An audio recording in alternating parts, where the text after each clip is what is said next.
चलिए दोस्तों, आज की क्लास में हम लोग बायोलॉजी का बहुत ही इंपॉर्टेंट ऑब्जेक्टिव क्वेश्चंस देखने वाले हैं। क्या देखने वाले हैं हम लोग? बायोलॉजी का बहुत ही ज्यादा ऑब्जेक्टिव इंपॉर्टेंट क्वेश्चंस देखने वाले हैं, जो आप लोग का 2024 बोर्ड एग्जाम में बहुत ही ज्यादा इंपॉर्टेंट होने वाला है, बहुत ही ज्यादा महत्वपूर्ण होने वाला है। ठीक है दोस्तों, तो देखिए यहाँ पे 40 से हम लोग स्टार्ट करेंगे, क्योंकि 40 से पहले मैंने क्लास करा दिया है, तो आप लोग वो वाला देख लीजिएगा। ठीक है दोस्तों, उसके बाद हम लोग आज नेक्स्ट क्वेश्चन देख लेते हैं और हम लोग बिल्कुल टाइम वेस्ट नहीं करेंगे। तो आप लोग क्या कीजिए, फटाफट से पहले अपने दोस्तों में शेयर कर दीजिए, उसके बाद आप लोग क्लास कीजिए। तो फर्स्ट क्वेश्चन क्या हम लोग यहाँ पे, निम्न में से कौन एक लिंगी है? यहाँ पे एक लिंगी बताना कि एक लिंगी कौन है। ठीक है दोस्तों, तो एक लिंगी का इसके लिए राइट आंसर बता दीजिए कि क्या हो जाएगा। क्या यह सरसों हो जाएगा, अड़हुल हो जाएगा, यानी कि अड़हुल एक होता है फूल, आपने देखा ही होगा रेड कलर का होता है, और पपीता। इसमें बताना है कि कौन जो है एक लिंगी है, तो एक लिंगी जो है वो पपीता हो जाएगा। ठीक है दोस्तों, राइट आंसर इसके लिए सी एकदम करेक्ट हो जाएगा। चलते हैं नेक्स्ट क्वेश्चन की ओर। क्वेश्चन क्या हम लोग यहाँ पे, अंडाणु बनने की विधि को कहते हैं। जब अंडाणु बनता है तो उस विधि को हम लोग क्या कहते हैं? तो उस विधि को जो हम लोग कहते हैं अंड जनन कहते हैं। ठीक है दोस्तों, राइट आंसर इसके लिए ए एकदम करेक्ट हो जाएगा। ठीक है दोस्तों, चलते हैं नेक्स्ट क्वेश्चन की ओर। तो क्वेश्चन क्या हम लोग का यहाँ पे, शुक्राणु बनने की क्रिया विधि को कहते हैं। जब शुक्राणु बनता है तो उस क्रिया विधि को हम लोग क्या कहते हैं? तो उस क्रिया विधि को हम लोग शुक्राणु जनन कहते हैं। ठीक है दोस्तों, राइट आंसर इसके लिए ए एकदम करेक्ट हो जाएगा। चलते हैं नेक्स्ट क्वेश्चन की ओर। तो क्वेश्चन क्या है नेक्स्ट हम लोग का यहाँ पे, अलैंगिक जनन में कितने जीव भाग लेते हैं? जो अलैंगिक जनन है इसमें कितने जीव भाग लेते हैं? इसमें एक जीव भाग लेते हैं। ठीक है दोस्तों, राइट आंसर इसके लिए ए एकदम करेक्ट हो जाएगा। चलते हैं नेक्स्ट क्वेश्चन की ओर। नेक्स्ट क्वेश्चन क्या हम लोग का यहाँ पे, पौधों में अलैंगिक जनन निम्न में से किस विधि द्वारा होता है? जो पौधा है उसमें अलैंगिक जनन जो है किस विधि द्वारा होता है? तो उसमें जो विधि होती है वो मुकुलन के द्वारा भी होती है, विखंडन के द्वारा भी होती है, और विभाजन के द्वारा भी जो है क्या होता है, अलैंगिक जनन संभव है। यानी कि राइट आंसर क्या हो जाएगा, डी जो है इसके लिए राइट आंसर हो जाएगा। ठीक है दोस्तों, चलते हैं नेक्स्ट क्वेश्चन की ओर। तो नेक्स्ट क्वेश्चन क्या हम लोग का यहाँ पे, कायिक जनन निम्न में से किस प्रकार होता है? जो कायिक जनन है वह किस प्रकार होता है? तो ये जो कायिक जनन है जड़ के द्वारा होता है, स्तंभ के द्वारा होता है, और पत्ती के द्वारा भी होता है। यानी कि राइट आंसर इसके लिए क्या हो जाएगा, तीनों के द्वारा जो है कायिक जनन होता है। यानी कि राइट आंसर इसके लिए डी एकदम करेक्ट हो जाएगा। चलते नेक्स्ट क्वेश्चन की ओर। तो नेक्स्ट क्वेश्चन है आप लोग स्क्रीन पे ये रहा। क्वेश्चन क्या हम लोग का, एक लिंगता की स्थिति को उल्लेखित करने के लिए किस शब्द का प्रयोग किया जाता है? तो ये बताना है हम लोग किस शब्द का प्रयोग करेंगे। तो इसके लिए जो शब्द एक लिंगिता के लिए हम लोग उल्लेखित करने के लिए जो शब्द का प्रयोग करेंगे वो एक लिंगाश्रय होगा। ठीक है दोस्तों, यहाँ पे एक लिंगिता और एक लिंगाश्रय, इस तरीके से आप लोग लॉजिक के हिसाब से भी राइट आंसर लगा सकते हैं। ठीक है दोस्तों, राइट आंसर इसके लिए सी एकदम क्या हो जाएगा, करेक्ट हो जाएगा।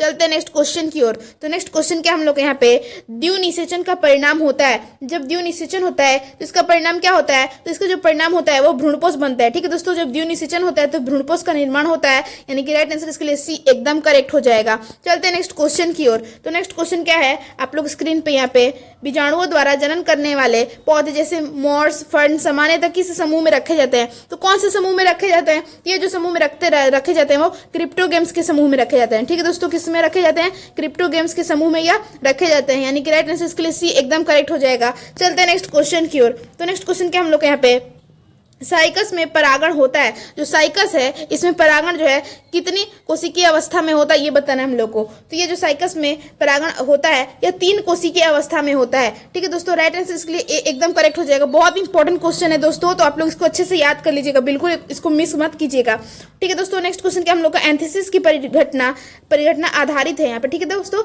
आधारित है, ये बताना कि किसके ऊपर जो है एंथीसिस की परिघटना आधारित है। तो इसके लिए राइट आंसर क्या हो जाएगा, तो ये जो आधारित है पुष्पकलिका के खुलने से जो है यह आधारित है। राइट आंसर इसके लिए डी एकदम करेक्ट हो जाएगा। चलते हैं नेक्स्ट क्वेश्चन की ओर। तो नेक्स्ट क्वेश्चन क्या हम लोग का, आलू में कायिक संचरण किसके द्वारा होता है? जो आलू है उसमें कायिक संचरण जो होता है वह किसके द्वारा होता है? तो वह जो होता है स्तंभ के द्वारा होता है। ठीक है दोस्तों, स्तंभ के द्वारा जो है आलू में कायिक संचरण होता है। राइट आंसर इसके लिए बी एकदम करेक्ट हो जाएगा। चलते हैं नेक्स्ट क्वेश्चन की ओर। तो नेक्स्ट क्वेश्चन क्या हम लोग का यहाँ पे, एक ही फल के भीतर पराग कोषों से पराग कणों का वर्तिकाग्र में पहुंचना क्या कहलाता है? तो यह क्या कहलाता है? तो यह जो कहलाता है यह स्वपरागण कहलाता है। क्या कहलाता है? स्वपरागण कहलाता है। राइट आंसर इसके लिए ए एकदम करेक्ट हो जाएगा। चलते हैं नेक्स्ट क्वेश्चन की ओर। तो नेक्स्ट क्वेश्चन क्या हम लोग यहाँ पे, अंडाशय से अंडा निकलने की प्रक्रिया को कहते हैं। जब अंडाशय से अंडा निकलता है तो इस प्रक्रिया को हम लोग क्या कहते हैं? तो इसी प्रक्रिया को हम लोग अंडोत्सर्ग कहते हैं। ठीक है दोस्तों, और अंड बनने की क्रिया, जो अंडा बनता है उस जो बनता है तो उसको हम लोग क्या कहते हैं? उसको हम लोग अंड जनन कहते हैं। ठीक है दोस्तों, यहाँ पे अंडा निकलने की प्रक्रिया पूछ रही है तो अंडोत्सर्ग कहेंगे। राइट आंसर इसके लिए बी एकदम करेक्ट हो जाएगा। चलते हैं नेक्स्ट क्वेश्चन की ओर। तो नेक्स्ट क्वेश्चन क्या हम लोग का यहाँ पे, इनमें से कौन एकलिंगी नहीं है? एकलिंगी नहीं है ये बताना हम लोग को, तो कौन एकलिंगी नहीं है? तो देखिए दोस्तों, जो केचुआ है यह उभयलिंगी है। ठीक है दोस्तों, इसमें क्या होता है, फीमेल और मेल दोनों रहते हैं। ठीक है दोस्तों, केचुआ जो उभयलिंगी है, इसलिए राइट आंसर जो है इसके लिए डी हो जाएगा, यानी कि एकलिंगी नहीं है। राइट आंसर इसके लिए डी एकदम करेक्ट हो जाएगा। चलते हैं नेक्स्ट क्वेश्चन की ओर। नेक्स्ट क्वेश्चन क्या हम लोग का, मानव युग्मक में गुणसूत्र की संख्या होती है। जो मानव युग्मक है उसमें गुणसूत्र कितनी होती है? तो उसमें जो गुणसूत्रों की संख्या होती है वो 23 होती है। ठीक है दोस्तों, 23 होती है। राइट आंसर इसके लिए बी एकदम करेक्ट हो जाएगा। नेक्स्ट क्वेश्चन क्या हम लोग का यहाँ पे, किसमें आंतरिक निषेचन होता है, यानी कि किसमें जो है अंदर निषेचन होता है। ठीक है दोस्तों, तो किसमें होता है अंदर निषेचन? तो वो जो होता है आवृत्त बीजी में जो है अंदर निषेचन होता है। ठीक है दोस्तों, राइट आंसर इसके लिए डी एकदम करेक्ट हो जाएगा। चलते हैं नेक्स्ट क्वेश्चन की ओर। तो नेक्स्ट क्वेश्चन क्या हम लोग का, निषेचन तक की क्रिया में ओव्यूल विकसित होकर बीज बनता है, जबकि कार्पेल से क्या विकसित होता है? जो कार्पेल है उससे बताना कि क्या विकसित होता है, तो उससे जो विकसित होता है वो बता दीजिए। तो क्या होता है, तो वो जो विकसित होता है वो पेरिकॉर्प जो है विकसित होता है कार्पेल से। ठीक है दोस्तों, राइट आंसर के लिए बी एकदम करेक्ट हो जाएगा। चलते हैं नेक्स्ट क्वेश्चन की ओर। चलते नेक्स्ट क्वेश्चन की ओर। तो नेक्स्ट क्वेश्चन क्या हम लोग का, निम्नलिखित में कौन अंडज नहीं है? ठीक है दोस्तों, अंडज नहीं है ये बताना है। देखिए, जो सर्प है यानी कि सांप जो है वो अंडा देता है, मुर्गी भी जो है अंडा देती है, घड़ियाल भी जो है अंडा देता है, लेकिन जो है ये मानव जो है ये अंडा नहीं देता है, इसलिए जो अंडज नहीं है वो क्या हो जाएगा, डी जो इसके लिए एकदम करेक्ट आंसर हो जाएगा। चलते हैं नेक्स्ट क्वेश्चन की ओर। तो नेक्स्ट क्वेश्चन क्या हम लोग का यहाँ पे, इनमें किसमें केवल एक बार अपने जीवन काल में पुष्प खिलते हैं? तो किसमें जो है पूरे जीवन काल में सिर्फ एक बार ही पुष्प खिलता है? तो किसमें खिलता है? तो वो बांस में खिलता है। राइट आंसर इसके लिए एकदम करेक्ट हो जाएगा। चलते हैं नेक्स्ट क्वेश्चन की ओर। तो नेक्स्ट क्वेश्चन क्या हम लोग का, निम्नलिखित में से किसमें 12 वर्ष में सिर्फ एक बार पुष्प खिलता है? तो किसमें खिलता है? तो वो नीला कुरंजी में खिलता है। ठीक है दोस्तों, किसमें खिलता है? तो नीला कुरंजी में जो है 12 वर्ष में सिर्फ एक बार पुष्प खिलता है, उसके बाद नेक्स्ट 12 ईयर के बाद जो है फिर से पुष्प खिल जाता है। राइट आंसर इसके लिए सी एकदम करेक्ट हो जाएगा। चलते हैं नेक्स्ट क्वेश्चन की ओर। तो नेक्स्ट क्वेश्चन क्या हम लोग यहाँ पे, प्रकंद का एक उदाहरण है। जो प्रकंद है इसका उदाहरण क्या है? इसका जो उदाहरण है वो अदरक हो जाएगा। ठीक है दोस्तों, अदरक जो है प्रकंद का एक उदाहरण है। राइट आंसर इसके लिए सी एकदम करेक्ट हो जाएगा। चलते हैं नेक्स्ट क्वेश्चन की ओर। तो नेक्स्ट क्वेश्चन क्या हम लोग यहाँ पे, कलिका रोपण उदाहरण है। जो कलिका रोपण है ये किसका उदाहरण है? यह जो उदाहरण है कायिक जनन का एक उदाहरण है। ठीक दोस्तों, कलिका रोपण जो है कायिक जनन का उदाहरण है। राइट आंसर इसके लिए ए एकदम करेक्ट हो जाएगा। चलते हैं नेक्स्ट क्वेश्चन की ओर। तो नेक्स्ट क्वेश्चन क्या हम लोग यहाँ पे, पेनिसिलियन नामक कवक में अलैंगिक जनन मुख्य रूप से किस संरचना के द्वारा होता है? कौन सी जो संरचना है उसके द्वारा जो है पेनिसिलियम नामक कवक अलैंगिक जनन में मुख्य रूप से संरचना के द्वारा करता है, ये बताना हम लोग को। तो इसके लिए राइट आंसर क्या हो जाएगा? तो वो जो है कोनोडिया के द्वारा। ठीक है दोस्तों, राइट आंसर इसके लिए सी एकदम करेक्ट हो जाएगा। चलते हैं नेक्स्ट क्वेश्चन की ओर। तो नेक्स्ट क्वेश्चन क्या हम लोग का यहाँ पे, इनमें कौन ठहरे हुए पानी में उगकर ऑक्सीजन खींच लेता है? तो कौन जो है उगकर ठहरे हुए पानी में ऑक्सीजन खींच लेता है? तो वो जो है जलकुंभी जो है ठहरे हुए पानी में उगकर ऑक्सीजन खींच लेता है, और इसको जो है बंगाल का आतंक के नाम से भी जाना जाता है। बहुत इंपॉर्टेंट क्वेश्चन, अच्छे से याद कर लीजिएगा, एग्जाम में बार बार पूछा जाता है। नेक्स्ट क्वेश्चन क्या हम लोग का यहाँ पे, गेमा द्वारा प्रजनन होता है। जो गेमा द्वारा प्रजनन होता है तो किस में होता है? तो गेमा द्वारा जो प्रजनन होता है कुछ ब्रायोफाइटा में होता है। किस में होता है? कुछ ब्रायोफाइटा में जो है गेमा द्वारा प्रजनन होता है। राइट आंसर इसके लिए सी एकदम करेक्ट हो जाएगा। चलते हैं नेक्स्ट क्वेश्चन की ओर।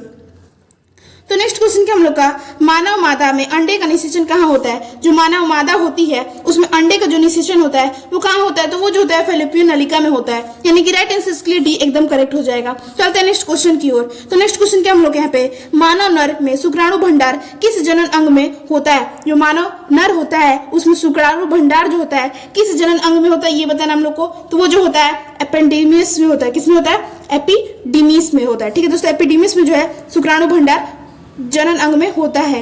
राइट आंसर के लिए सी एकदम करेक्ट हो जाएगा। चलते हैं नेक्स्ट क्वेश्चन की ओर। तो नेक्स्ट क्वेश्चन क्या हम लोग का, युग्मक में गुणसूत्रों का सेट होता है। तो युग्मक में जो गुणसूत्रों का सेट होता है वो कितना होता है? तो वो जो है एन होता है। ठीक है दोस्तों, सिंगल एन होता है, यानी कि राइट आंसर के लिए डी एकदम करेक्ट हो जाएगा। चलते हैं नेक्स्ट क्वेश्चन की ओर। तो नेक्स्ट क्वेश्चन क्या हम लोग का यहाँ पे, तो नेक्स्ट क्वेश्चन जो है यहाँ पे, अलैंगिक जनन में जीवधारियों की उत्पत्ति कितने जनकों के भाग लेने से होती है? यानी कि जो अलैंगिक जनन है उसमें जो जीवधारी भाग लेते हैं उसमें जो उत्पत्ति होती है कितने जनकों के भाग लेने से होती है, ये बताना हम लोग को। तो कितने जनकों से? तो है वो 1, यानी कि एक लेने से जो है एक जनकों से द्वारा जो है अलैंगिक जनन में जीवधारियों की उत्पत्ति होती है, एक के द्वारा, यानी कि राइट आंसर इसके लिए ए एकदम करेक्ट हो जाएगा। चलते हैं नेक्स्ट क्वेश्चन की ओर। तो नेक्स्ट क्वेश्चन क्या हम लोग का, माता द्वारा दिए गए युग्मक और पिता द्वारा दिए गए युग्मक के संलयन से क्या बनता है? तो क्या बनता है? तो जो माता के द्वारा जो दिया गया युग्मक रहता है और पिता के द्वारा जो दिया गया युग्मक रहता है, इसके द्वारा जो बनता है वो युग्मनज का निर्माण होता है। ठीक दोस्तों, दोनों युग्मक बन के युग्मनज का निर्माण कर देते हैं। राइट आंसर इसके लिए बी एकदम करेक्ट हो जाएगा। चलते हैं नेक्स्ट क्वेश्चन की ओर। तो नेक्स्ट क्वेश्चन क्या हम लोग का यहाँ पे, वह प्रक्रिया जिसके द्वारा नर युग्मक एवं मादा युग्मक बनते हैं कहलाती है। देखिए दोस्तों, यहाँ पे नर युग्मक और मादा युग्मक बनते हैं, ये बताने कि कौन सी प्रक्रिया के बाद जो है नर युग्मक और मादा युग्मक बनते हैं। तो कौन सा वो प्रक्रिया होता है? तो वो युग्मक जनन। ठीक है दोस्तों, नहीं युग्मक जनन नहीं, सॉरी, निषेचन के बाद। ठीक है दोस्तों, निषेचन के बाद जो है मादा युग्मक और नर युग्मक बनते हैं, यानी कि राइट आंसर इसके लिए ए एकदम करेक्ट हो जाएगा। चलते हैं तो नेक्स्ट क्वेश्चन आप लोग स्क्रीन पे ये रहा। क्वेश्चन क्या हम लोग का, 3 परत वाली संरचना जिसके अंदर एक नई गुहा आसंचरण बन गई होती है कहलाती है। तो वो क्या कहलाती है? तो वो जो कहलाती है गेस्टुला रानी कहलाती है। क्या कहलाती है? गेस्टुला रानी कहलाती है, यानी कि राइट आंसर इसके लिए बी एकदम करेक्ट हो जाएगा। चलते हैं नेक्स्ट क्वेश्चन की ओर। नेक्स्ट क्वेश्चन क्या हम लोग का, वह जीव या पौधा जिसके शरीर में नर तथा मादा दोनों प्रकार के जनन पाए जाते हैं कहलाता है। तो वो क्या कहलाता है? तो वो जो कहलाता है आप लोग कमेंट बॉक्स में बता दीजिए कि वो क्या कहलाता है। तो इसके लिए जो राइट आंसर हो जाएगा वो कहलाएगा हम लोग का, वह जीव जिसके शरीर में नर तथा मादा दोनों प्रकार के, जैसे केचुआ हो जाता है तो वो क्या होता है? वो उभयलिंगी हो जाता है, यानी कि राइट आंसर इसके लिए सी एकदम करेक्ट हो जाएगा। नेक्स्ट क्वेश्चन क्या हम लोग का, क्वेश्चन है हम लोग का, किस प्रकार के जनन करने वाले प्राणियों में अधिक विभिन्नताएं देखने को मिलती हैं? तो वो जो कौन सा प्राणी जो है उसमें अधिक विभिन्नताएं देखने को मिलती है। ठीक है दोस्तों, इसके राइट आंसर क्या हो जाएगा? तो वो लैंगिक जनन में। ठीक है दोस्तों, ए जो है इसके राइट आंसर हो जाएगा। चलते हैं नेक्स्ट क्वेश्चन की ओर। तो नेक्स्ट क्वेश्चन क्या हम लोग का, वह प्रक्रिया जिसके अंतर्गत जीव समजात शिशुओं को जन्म देकर अपनी प्रजाति को निरंतर बनाए रखता है कहलाता है। तो वो क्या कहलाता है? तो उसके लिए राइट आंसर बता दीजिए कि क्या कहलाता है। तो वो जो कहलाता है जनन के द्वारा। ठीक है दोस्तों, जनन के द्वारा जो है क्या होता है, जो समजात शिशुओं को जन्म देकर अपनी प्रजाति को निरंतर बनाए रखता है, तो उसको हम लोग क्या कहते हैं? जनन के द्वारा। ठीक है दोस्तों, राइट आंसर इसके लिए ए एकदम करेक्ट हो जाएगा। चलते हैं नेक्स्ट क्वेश्चन की ओर। तो नेक्स्ट क्वेश्चन आप लोग स्क्रीन पे ये रहा, जंतु जो शिशुओं को जन्म देते हैं कहलाते हैं। वो जंतु जो शिशुओं को जन्म देते हैं वो क्या कहलाते हैं? तो वो जरायुज कहलाते हैं। ठीक है दोस्तों, और जो अंडे देते हैं उसको अंडज कहते हैं। नेक्स्ट क्वेश्चन क्या है? इसके लिए बी एकदम राइट आंसर हो जाएगा। नेक्स्ट क्वेश्चन देख लेते हैं। तो नेक्स्ट क्वेश्चन जो आप लोग स्क्रीन पे ये रहा, अंडे से लेकर वयस्क तक बनने की संपूर्ण प्रक्रिया को कहते हैं। जब वयस्क जो है अंडा से लेकर वयस्क बन जाता है तो उस पूरी प्रक्रिया को हम लोग क्या कहते हैं? तो उसको जो हम लोग कहते हैं गर्भाधान कहते हैं। क्या कहते हैं? गर्भाधान कहते हैं। ठीक है दोस्तों, राइट आंसर इसके लिए ए एकदम करेक्ट हो जाएगा। चलते हैं नेक्स्ट क्वेश्चन की ओर। तो नेक्स्ट क्वेश्चन क्या है, क्वेश्चन हम लोग का यहाँ पे, प्लाज्मोटोमी किसमें होता है? जो प्लाज्मोटोमी है वो किसमें होता है? तो वो जो होता है प्लाज्मोडियम में होता है। ठीक है दोस्तों, प्लाज्मोडियम में जो है प्लाज्मोटोमी पाया जाता है, यानी कि राइट आंसर इसके लिए सी एकदम करेक्ट हो जाएगा। नेक्स्ट क्वेश्चन क्या हम लोग का यहाँ पे, किसी अनिषेचित अंडज से बीज के विकास को कहते हैं। उसको हम लोग क्या कहते हैं? उसको हम लोग पार्थेनोकॉपी कहते हैं। क्या कहते हैं? पार्थेनोकॉपी कहते हैं। ठीक है दोस्तों, राइट आंसर इसके लिए बी एकदम करेक्ट हो जाएगा। चलते हैं नेक्स्ट क्वेश्चन की ओर। तो नेक्स्ट क्वेश्चन क्या हम लोग यहाँ पे, एक बीजपत्री में ग्राफ्टिंग बिरले ही सफल होता है क्यों होता है सफल, ये बताना हम लोग को। क्योंकि जो है एक बीजपत्री जो है कैम्बियम विहीन होते हैं, इसी के कारण जो है ग्राफ्टिंग बिरले जो है सफल होता है, यानी कि राइट आंसर इसके लिए बी एकदम करेक्ट हो जाएगा। चलते हैं नेक्स्ट क्वेश्चन की ओर। तो नेक्स्ट क्वेश्चन क्या हम लोग का, एफाइरा लार्वा ओरेलिया में पाया जाता है, इसका निर्माण किस विधि से होता है? तो किस विधि से होता है इसका निर्माण? इसका जो विधि से निर्माण होता है वो स्ट्रोब्लोबाइलेशन के द्वारा होता है। ठीक है दोस्तों, राइट आंसर इसके लिए डी एकदम करेक्ट हो जाएगा। नेक्स्ट क्वेश्चन क्या हम लोग यहाँ पे, जीरोंटोलॉजी में किसका अध्ययन होता है? जो जीरोंटोलॉजी है उसमें किसका अध्ययन होता है? तो उसमें एजीन का अध्ययन होता है। ठीक है दोस्तों, किसका होता है? एजीन का जो है अध्ययन होता है। ठीक है दोस्तों, राइट आंसर के लिए सी एकदम करेक्ट हो जाएगा। नेक्स्ट क्वेश्चन क्या हम लोग का, क्वेश्चन हम लोग का, निम्नलिखित में से किसमें बिना निषेचन द्वारा प्रजनन की क्षमता होती है? तो किसमें जो है बिना निषेचन के द्वारा प्रजनन की क्षमता होती है? इसके लिए राइट आंसर क्या हो जाएगा? इसके लिए जो राइट आंसर हो जाएगा वो मधुमक्खी में जो है बिना निषेचन की प्रजनन की क्षमता होती है, यानी कि राइट आंसर इसके लिए सी एकदम करेक्ट हो जाएगा। नेक्स्ट क्वेश्चन क्या हम लोग यहाँ पे, प्याज के युग्मक में गुणसूत्रों की संख्या होती है। तो प्याज के युग्मक में गुणसूत्रों की संख्या कितनी होती है? तो वो जो है 16 होती है। कितनी होती है? 16 होती है। राइट आंसर इसके लिए बी एकदम करेक्ट हो जाएगा। चलते हैं नेक्स्ट क्वेश्चन की ओर। तो नेक्स्ट क्वेश्चन क्या हम लोग का यहाँ पे, किसी आवृतबीजी में एंडोस्पर्म यानी कि भ्रूणपोष है तो क्या ऐसा होता है? क्या ये अगुणित होता है, द्विगुणित होता है, त्रिगुणित होता है या फिर चतुर्गुणित होता है? तो आप लोग कमेंट बॉक्स में बताइए इसका राइट आंसर क्या हो जाएगा। तो ये जो है त्रिगुणित होता है। ठीक है दोस्तों, 3n होता है, यानी कि एंडोस्पर्म जो है 3n होता है। राइट आंसर इसका सी हो जाएगा। चलते हैं नेक्स्ट क्वेश्चन की ओर। तो नेक्स्ट क्वेश्चन क्या हम लोग का, किसी पुष्प के अंडाशय होते हैं, जो पुष्प होता है उसका अंडाशय कैसा होता है, तो उसका जो अंडाशय होता है वो होता है टुगुड़ित होता है। कैसा होता है? द्विगुणित होता है, सॉरी द्विगुणित होता है, 2n होता है। ठीक है दोस्तों, राइट आंसर के लिए बी जो एकदम करेक्ट हो जाएगा। नेक्स्ट क्वेश्चन क्या हम लोग का, पौधों में अर्धसूत्री विभाजन किसमें होता है, जो पौधा है उसमें अर्धसूत्री विभाजन होता है, किसमें होता है, तो आप लोग इसके लिए कमेंट पर बता दीजिए कि राइट आंसर क्या हो जाएगा। इसका जो राइट आंसर हो जाएगा वो परागकोश में होता है। ठीक है दोस्तों, राइट आंसर के लिए डी एकदम करेक्ट हो जाएगा। चलते हैं नेक्स्ट क्वेश्चन की ओर। तो नेक्स्ट क्वेश्चन क्या हम लोग का, किसी छोटे भाग या टुकड़े के संपूर्ण शरीर के निर्माण को कहते हैं। यानी कि जो देखिए दोस्तों, जो छोटा टुकड़ा होता है, किसी छोटे भाग का टुकड़ा होता है, उसी से जो है संपूर्ण शरीर का निर्माण हो जाता है, उसको हम लोग क्या कहते हैं, तो उसको जो हम लोग कहते हैं मोर्फोलैक्सिस कहते हैं। क्या कहते हैं? मोर्फोलैक्सिस। ठीक है दोस्तों, राइट आंसर के लिए ए एकदम करेक्ट हो जाएगा। चलते हैं नेक्स्ट क्वेश्चन की ओर। तो नेक्स्ट क्वेश्चन क्या हम लोग का, द्विनिषेचन किसमें पाया जाता है। जो द्विनिषेचन होता है वो किसमें पाया जाता है, यह जो पाया जाता है आवृतबीजी में पाया जाता है। ठीक है दोस्तों, राइट आंसर के लिए ए एकदम करेक्ट हो जाएगा। नेक्स्ट क्वेश्चन क्या है देख लेते हैं। तो क्वेश्चन हम लोग का, गतिशील सिलिया युक्त बीजाणु को कहते हैं, तो इसको हम लोग क्या कहते हैं, तो इसको जो हम लोग कहते हैं जूस्पोर कहते हैं। ठीक है दोस्तों, क्या कहते हैं, जूस्पोर कहते हैं। राइट आंसर के लिए सी एकदम करेक्ट हो जाएगा। चलते हैं नेक्स्ट क्वेश्चन की ओर।